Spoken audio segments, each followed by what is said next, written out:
नमस्कार, एक बार फिर से आप सभी का बहुत बहुत स्वागत है हमारे YouTube चैनल पे। आज फिर से मैं आप सभी के लिए बहुत ही बेहतरीन वीडियो लेके आया हूँ। आज जो हमारा चैप्टर है वो सोशियोलॉजी के ऊपर है और क्लास 12 है।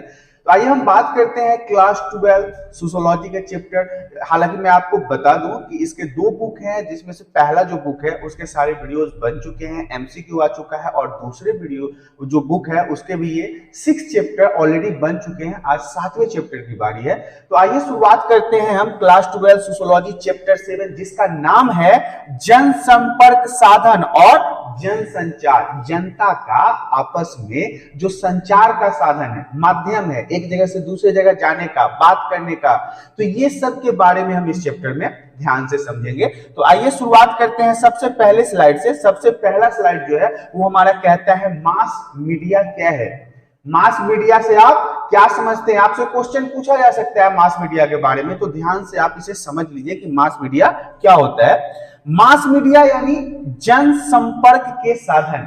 जन संपर्क के जो साधन होते हैं उसे हम क्या कहते हैं? मास मीडिया के नाम से जानते हैं। और इसके उदाहरण में आप बता सकते हैं, टेलीविजन जो है वो मास मीडिया का ही एक अच्छा उदाहरण है। उदाहरण नहीं, एक बहुत अच्छा उदाहरण है। समाचार पत्र, फिल्में, रेडियो, विज्ञापन, CD आदि ये बहुत बड़ी जनसंख्या को प्रभावित करते हैं। इनसे बहुत बड़ी जनसंख्या जुड़ी होती है। आजकल आपको पता है कि हर घर में टेलीविजन है, एंड्रॉयड फोन है, स्मार्टफोन है, लैपटॉप है, कंप्यूटर है, दिस दैट, बहुत XYZ। ये सारी चीजें क्या है? ये सारी चीजें वो सारी चीजें हैं जो मास मीडिया का एक अच्छा उदाहरण माना जाता है।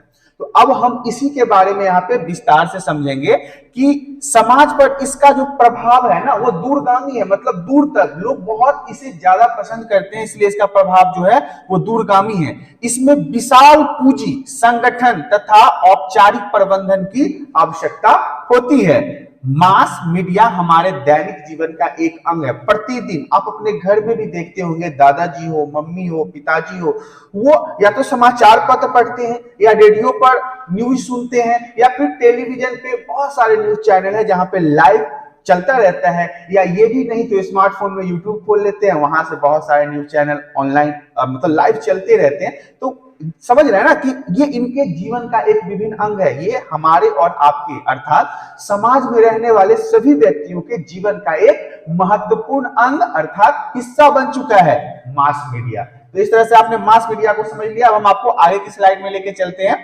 आगे का स्लाइड हमारा कहता है आधुनिक मास मीडिया का प्रारंभ। मतलब जितने भी लेटेस्ट टेक्नोलॉजी वाले मास मीडिया हैं, इनकी शुरुआत कहां से हुई थी? तो पहली आधुनिक मास मीडिया, ध्यान समझिएगा कि पहली आधुनिक मास मीडिया की संस्था का प्रारंभ प्रिंटिंग प्रेस के विकास के साथ हुआ था। अखबार पढ़ते हैं ना, अखबार देखते हैं ना, पत्रिका पढ़ते हैं ना, पत्रिका के बारे में जानते हैं ना, तो ये वही है कि संस्था का प्रारंभ प्रेस के विकास से हुआ था। प्रेस के विकास से हुआ था।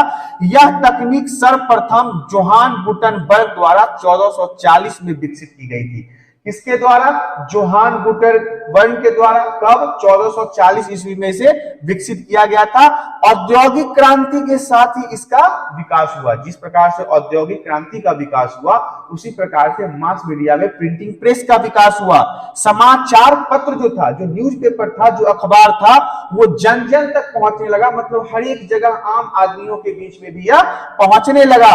विभिन्न भागों में रहने वाले लोग परस्पर जुड़ा हुआ महसूस करते थे। क्या होता है जब एक जगह की खबर दूसरे जगह पर आसानी से पहुंचने लगे तो क्या होता है? लोगों के अंदर एक अपनत्व का भावना आ जाता है कि वाह देखो ना वहां पे ऐसा हुआ। वो लोग वहां की खबरों से इंटरेस्टेड हो जाते हैं कि उन्हें आसानी से अपने आसपास हो रहे गतिविधियों का पता चल पाता है, जिससे वो आपस में जुड़े हुए से महसूस करते हैं। उनमें हम की भावना विकसित होने लगती है कि हम सभी, हम अकेले नहीं, हम सभी। और ये क्या करता है? राष्ट्रवाद के विचार को उन्नत करता है, विकसित करता है, राष्ट्र के प्रति प्रेम को दर्शाता है और लोगों के बीच मैत्री भाव उत्पन्न करता है, मतलब दोस्ती की भावना को उत्पन्न करता है। इस प्रकार एंडरसन ने राष्ट्र को एक काल्पनिक समुदाय भी मान लिया था। एंडरसन ने पूरे राष्ट्र को एक काल्पनिक समुदाय के रूप में भी बताया है। आगे की स्लाइड में बढ़ते हैं। अगला स्लाइड हमारा कहता है औपनिवेशिक काल में मास मीडिया। अब देखिए यहाँ पे एक इंपॉर्टेंट बात आ गई कि औपनिवेशिक काल जब चल रहा था, जब ब्रिटिश का राज चल रहा था, उस समय में मास मीडिया की क्या हालत थी, तो इसके बारे में भी जानना जरूरी है।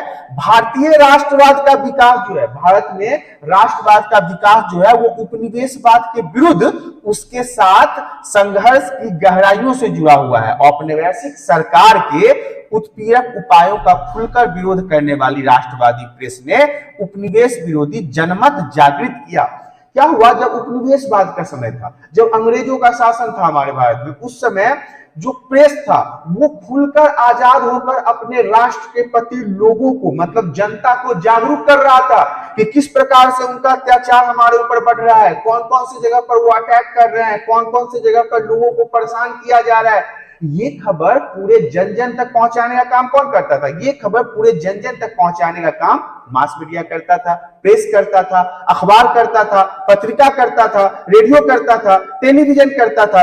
अब देखिए, उसे सही दिशा भी दिया जाता था, लोगों को सही दिशा भी दिया जाता था ताकि वो सही तरीके से इन चीजों के ऊपर काम कर सके। तो आप समझ रहे हैं कि आपको क्या क्या लिखना है एग्जाम में। रेडियो पूर्ण रूप से सरकार के स्वामित्व में था, अंग्रेजों का शासन, और अंग्रेजों के शासन वो कैसे चाहते कि भारत में लोगों के बीच में मैत्री भावना पनपे, राष्ट्रीयता पनपे, राष्ट्र के प्रति प्यार पनपे, तो उन्होंने रेडियो पर पूर्ण रूप से कब्जा कर रखा था, रेडियो को अपने अंदर में रख रखा था कि यहां से किसी प्रकार की सूचना को उनके खिलाफ न दिया जाए। अब देखिए क्या था कि उस पर राष्ट्रीय विचार अभिव्यक्त नहीं किए जा सकते थे, रेडियो पर तो उनका स्वामित्व था, अंग्रेजों का स्वामित्व था, तो उन पर जो राष्ट्रीय विचार थे उसे व्यक्त नहीं किया जा सकता था। इसके अलावा राष्ट्रवादी आंदोलन को समर्थन देने के लिए जो जितने भी न्यूज़पेपर थे, जितने भी अखबार थे जो राष्ट्रवादी आंदोलन का समर्थन दे रहे थे, उसमें था केसरी मराठी जो मराठी भाषा में आता था, मातृभूमि जो मलयालम भाषा में, अमृत बाजार पत्रिका, ये सब क्या हुआ, अंग्रेजी में छपना शुरू हो गया, ताकि अब भारत के लोगों को तो अंग्रेजी उस समय आता नहीं था, बहुत ही कम लोगों को अंग्रेजी आता था। तो इन लोगों ने क्या किया, इन सब अखबारों को अंग्रेजी में छापना शुरू कर दिया ताकि लोगों तक ये खबर पहुंच ही ना पाए। अब हम आपको आगे की स्लाइड में लेके चलते हैं। अगला स्लाइड हमारा कहता है स्वतंत्र भारत में मास मीडिया। जब भारत आजाद हो गया, जब भारत स्वतंत्र हो गया, उस समय मास मीडिया का क्या काम था, उस समय मास मीडिया कैसे काम कर रहा था, इसके बारे में जानते हैं। हमारे पहले प्रधानमंत्री, नाम याद होगा, पंडित जवाहरलाल नेहरू। हमारे पहले प्रधानमंत्री पंडित जवाहरलाल नेहरू ने मीडिया को लोकतंत्र का पहरेदार का संज्ञा दिया है। उन्होंने कहा है कि जो लोकतंत्र में मीडिया है, जो मास मीडिया है, जो न्यूज़पेपर वाले हैं, जो टेलीविजन वाले न्यूज चैनल वाले हैं, वो सब पहरेदार हैं, इसको बचा के रखने का काम करेंगे।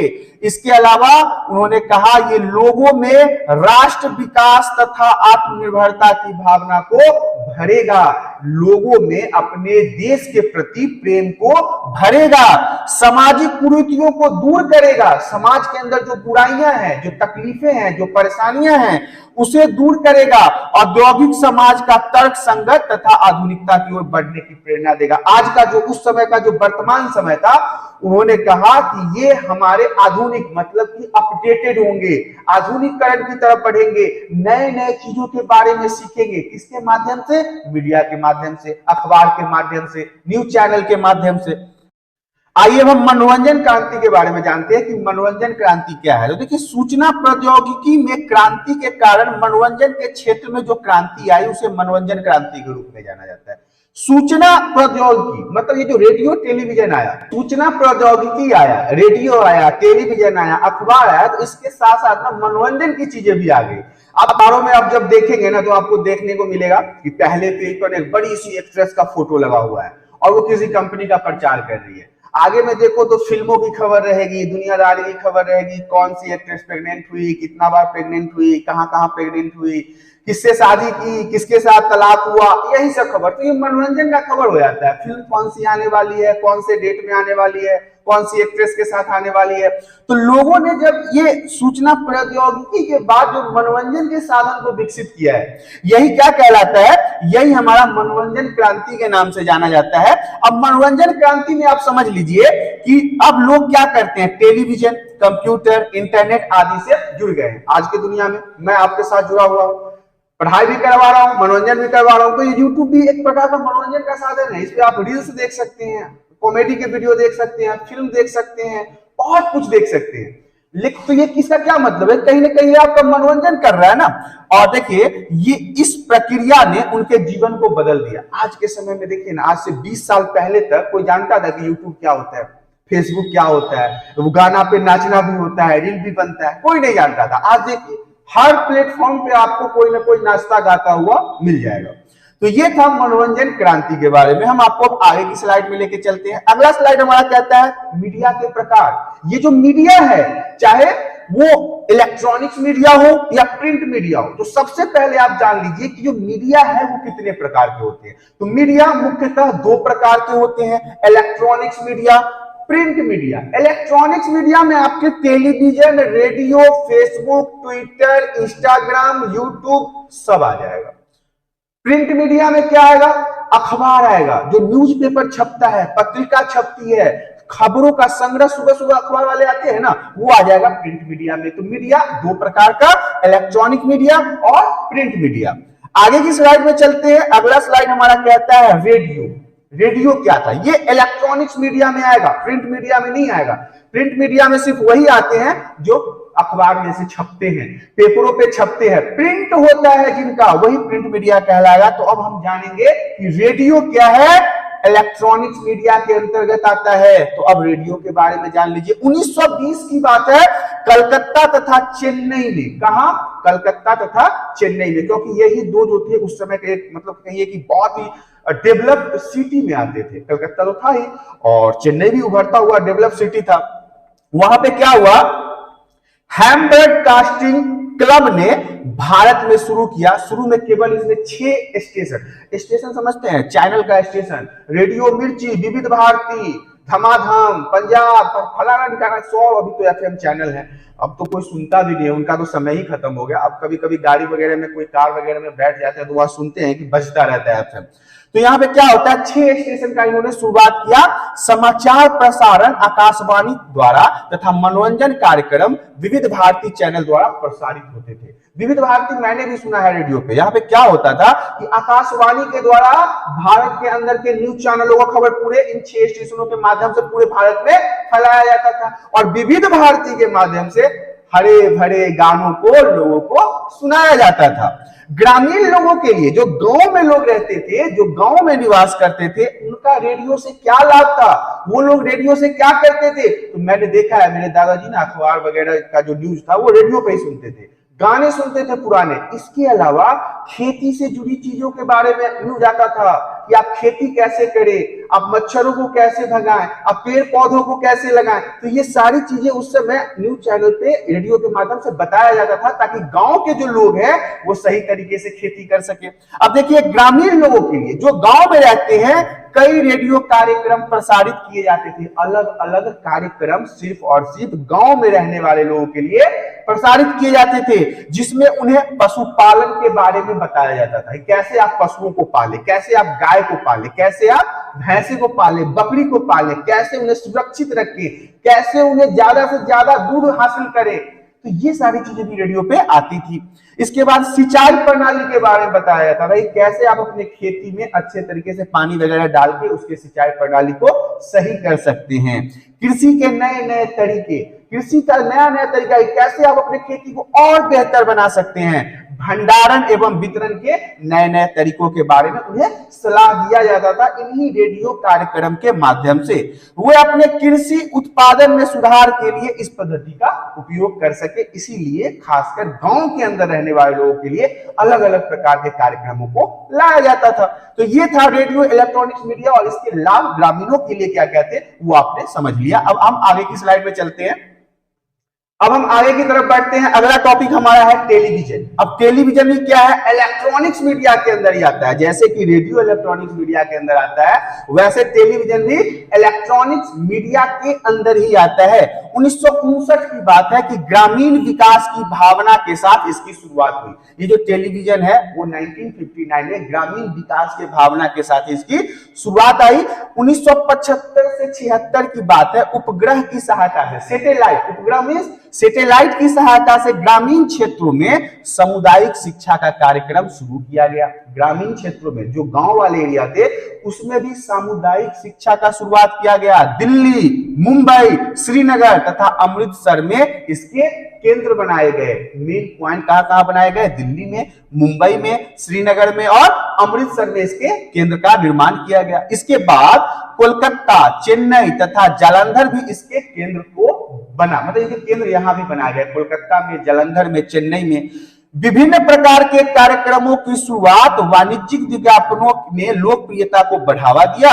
हम लोग और बुनियाद जैसे सोप आरोप प्रसारित किए गए। अब यहाँ पे सोप ओपेरा के बारे में एक नया शब्द आ गया है कि सोप ओपेरा क्या था, जिसे कि प्रसारित किया जाता था इन चैनलों के माध्यम से। देखिए, सोप ओपेरा धारावाहिक था, सीरियल था, जो टीवी पर साल दर साल प्रसारित होते रहते थे। जब तक टीवी चैनल उन्हें खत्म नहीं करते थे तब तक उन्हें लगातार प्रसारित किया जाता था उनके माध्यम से।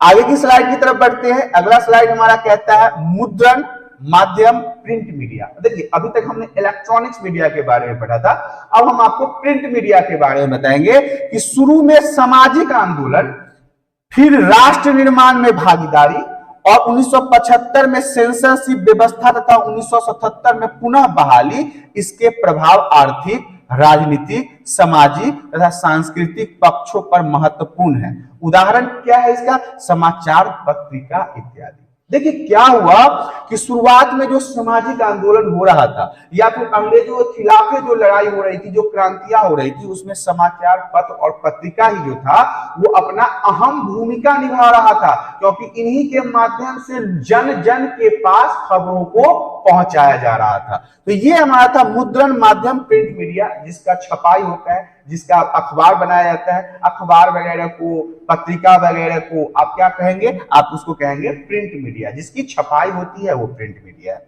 आगे की स्लाइड में बढ़ते हैं। अगला स्लाइड हमारा कहता है भारत में प्रकाशित होने वाली 10 प्रमुख समाचार पत्रों के नाम। हालांकि भारत में बहुत सारे समाचार पत्र हैं, लेकिन जो टॉप लेवल के 10 समाचार पत्र है ना, उनके बारे में भी हम यहाँ पे समझेंगे। सबसे पहला जो है वो है हिंदुस्तान टाइम्स। ये भी अखबार है, हालांकि ये समाचार पत्र भी है।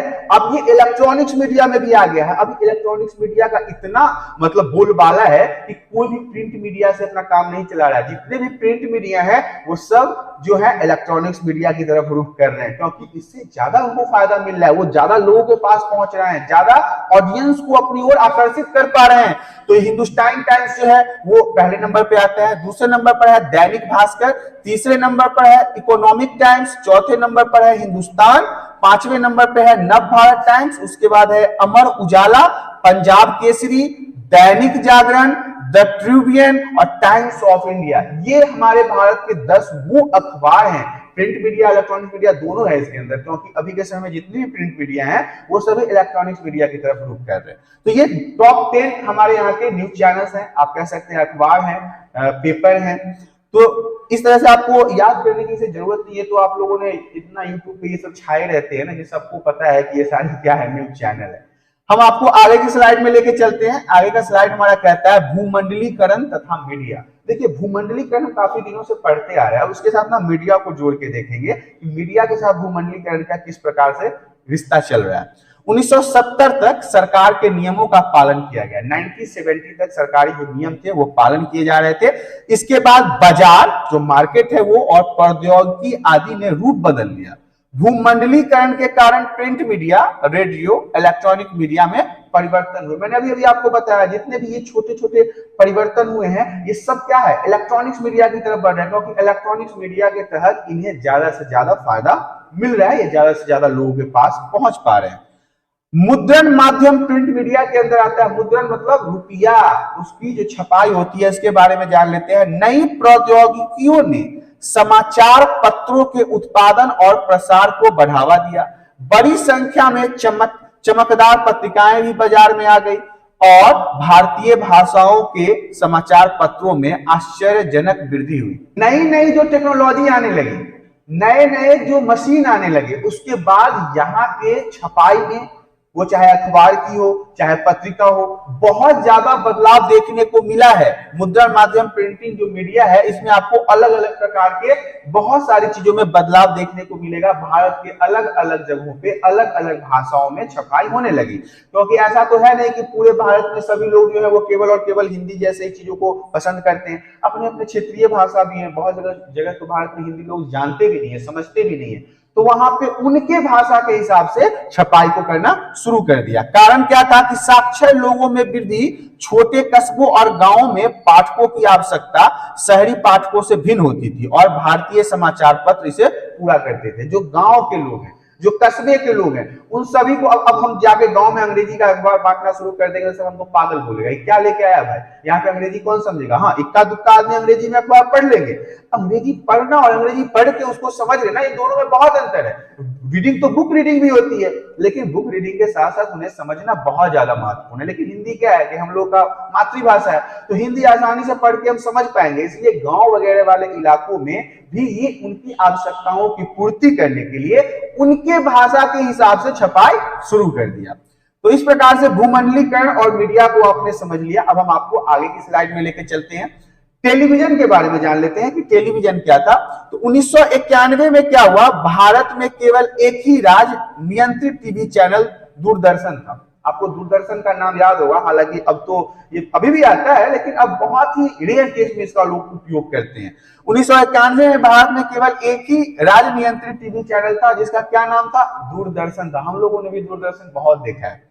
अब गैर सरकारी चैनलों की संख्या कई गुना बढ़ गई। 1980 के दशक में क्या हुआ, एक और जहां दूरदर्शन तेजी से विस्तृत हो रहा था, वहीं केवल टेलीविजन उद्योग भी भारत के बड़े बड़े शहरों में तेजी से पनपता जा रहा था।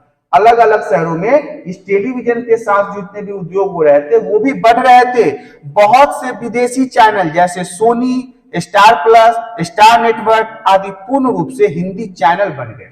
ये जितने भी चैनल है ये हमारे भारत के नहीं है, बाहर के देश के हैं, लेकिन यहाँ पे आकर इन्होंने पूरा अपने आप को हिंदी जैसा बना लिया। अधिकांश चैनल हफ्ते में 7 दिन और दिन में 24 घंटे चलते हैं। रियलिटी शो, वार्ता प्रदर्शन, हंसी मजाक के दौरान बड़ी संख्या में हो रहे हैं। देखिए अभी के समय में आप अगर सोनी को देख लेंगे तो देखिए कौन बनेगा करोड़पति, कपिल शर्मा का शो, ये सब क्या है, 24 घंटे कुछ ना कुछ चलता ही रहता है। हर शो के बाद कोई दूसरा शो का टाइम फिक्स होता है। अब देखिए वही मैंने अभी आपको बताया, Kaun Banega Crorepati, Bigg Boss, Indian Idol, dance India dance जैसी वास्तविक प्रदर्शन दिन बढ़ते दिन लोकप्रिय होते जा रहे हैं। तो ये सब टेलीविजन के माध्यम से ही चल रहा है। और ये सब कौन से हैं, ये सब वही हैं, Sony, Star Plus, Star Network आदि, जो बाहर की कंपनी आके यहाँ पे पूर्ण रूप से हिंदी बन गए, हिंदी में अपना आपको ढाल लिया है। और वहीं पे दूसरी तरफ अगर हम दूरदर्शन को देखें तो इसकी स्थिति बहुत बुरी होती चली गई। ये धीरे धीरे अब समाप्ति के कगार पे है, लेकिन सरकारी है तो चलता रहेगा धीरे धीरे खींच तीर के कैसे भी। अगले टॉपिक की तरफ चलते हैं। अगला स्लाइड हमारा कहता है रेडियो के बारे में। तो रेडियो 2000 में क्या हुआ कि आकाशवाणी के कार्यक्रम भारत के सभी 2/3 घरों में सुने जा सकते थे। जितने भी आकाशवाणी के कार्यक्रम आते थे ना, वो भारत के हर घर में था। मैं अपने बचपन की बात कर लूं तो हर घर में रेडियो था, और कई कई घरों में 3-3, 4-4 रेडियो थे। सभी लोगों का अपना अपना अलग मन पसंदीदा कार्यक्रम था। कभी खेतों में मैं देखता था, लोग काम करने जाते हैं तो खेतों में बज रहा है रेडियो, वहां पे गाने सुन रहे हैं, काम कर रहे हैं। और 2002 में क्या हुआ कि गैर सरकारी मतलब प्राइवेट वाले जो रेडियो चैनल वाले, उन लोगों की भी एंट्री हो गई एफएम के नाम से। देखिए एफएम रेडियो स्टेशनों की स्थापना हुई और रेडियो पर मनोरंजन के कार्यक्रमों में बढ़ोतरी हुई। जो अभी जितने भी नए नए एफएम वाले से आपको सुनने को मिलेंगे, उसमें पूरे दिन कुछ ना कुछ चलता रहेगा, गाने ढिंचक ढिंचक होता रहेगा, और उसके जो लोग होते हैं सुनाने वाले, वो और काफी मनोरंजन करते हैं आपके साथ। देखिए इनके पास क्या होता है, एफएम चैनलों को राजनीतिक समाचार बुलेटिन प्रसारित करने की अनुमति नहीं होती है। ये जितने भी एफएम है निजी वाले, इनको ना समाचार सुनाने की अनुमति नहीं होती है। अपने श्रोताओं को लुभाने के लिए दिन भर हिट गानों को प्रसारित करते हैं, सुपर हिट, जो गाना नया है उसको धनाधन बजाते जाओ और अपने श्रोता को लुभाते जाओ। अब देखिए बहुत सारे ऐसे एफएम चैनल है जिनका नाम है रेडियो मिर्ची, 2 फिल्में, रंग दे बसंती, मुन्ना भाई एमबीबीएस आपने फिल्म देखा होगा, उसमें रेडियो के सहारे बहुत सारे काम किए, गांधीवादी नीतियों को बढ़ाया गया। मुन्ना भाई मतलब संजय दत्त की जो फिल्म थी, तो इसमें संचार सक्रिय माध्यम के रूप से इसका इस्तेमाल किया गया था। हम आपको आगे की स्लाइड पे लेके चलते हैं। अगला स्लाइड हमारा कहता है शिक्षा के क्षेत्र में जनसंचार माध्यमों का योगदान, पढ़ाई लिखाई के मामले में। आज मैं आपके सामने खड़ा हूं तो कहीं ना कहीं ये उन्नत टेक्नोलॉजी और सूचना का प्रौद्योगिकी में विकास के कारण ही है कि आज मैं आपको यूट्यूब के माध्यम से पढ़ा रहा हूं। तो देखिए यहाँ पे क्या हुआ, शिक्षा के क्षेत्र में जनसंचार का बहुत बड़ा योगदान है, बहुत बड़ा योगदान है। यूजीसी हमेशा दिल्ली दूरदर्शन पर अपने कार्यक्रम चलाता रहता है, जिसके माध्यम से बच्चों और युवाओं को शिक्षा दी जाती है। किसके माध्यम से? यूजीसी के माध्यम से। कहां चलता है? दूरदर्शन पे चलता है। कहां से चलता है? दिल्ली से चलता है। क्यों चलता है? ताकि बच्चों और युवाओं के बीच में शिक्षा का प्रसार किया जा सके। इसके अलावा बच्चों के लिए शैक्षणिक कार्यक्रम हमेशा तैयार किए जाते हैं, उनके पढ़ाई लिखाई से जुड़े कार्यक्रमों को भी तैयार किया जाता है। यूजीसी हमेशा उस उच्च शिक्षा के कार्यक्रमों की व्यवस्था करता है ताकि युवाओं को जानकारी दी जा सके। बड़े बड़े बच्चों के लिए भी ये ऑर्गेनाइज करवाता है बहुत सारे कार्यक्रम। इन सभी कार्यक्रमों का दूरदर्शन पे प्रसारण किया जाता है। कहां प्रसारण किया जाता है? दूरदर्शन पर प्रसारण किया जाता है। दूरदर्शन को छोड़कर कई अन्य शैक्षणिक चैनल भी है। दूरदर्शन ही नहीं, कई और भी शैक्षणिक चैनल है जहां पे आपको ज्ञान से जुड़ी बातें बताई जाएगी। डिस्कवरी चैनल है, नेशनल जियोग्राफिक है, चैनल हिस्ट्री चैनल है, एनिमल प्लेनेट चैनल है आदि जैसे अपने कार्यक्रम चला रहे हैं। अगर आपने और कुछ नहीं तो डिस्कवरी तो जरूर देखा होगा। डिस्कवरी पे जानवरों के बारे में, खेती के बारे में, दूर दराज के लोगों के बारे में, विदेशों के बारे में, उनके रहन सहन के बारे में, समुद्रों के बारे में, अन्य अन्य जीव जंतु के बारे में अक्सर बताया जाता है। तो इससे क्या होता है कि नॉलेज इंक्रीज होता है। तो ये जो था हमारा जो आज का चैप्टर वो यहाँ पे समाप्त हो गया है।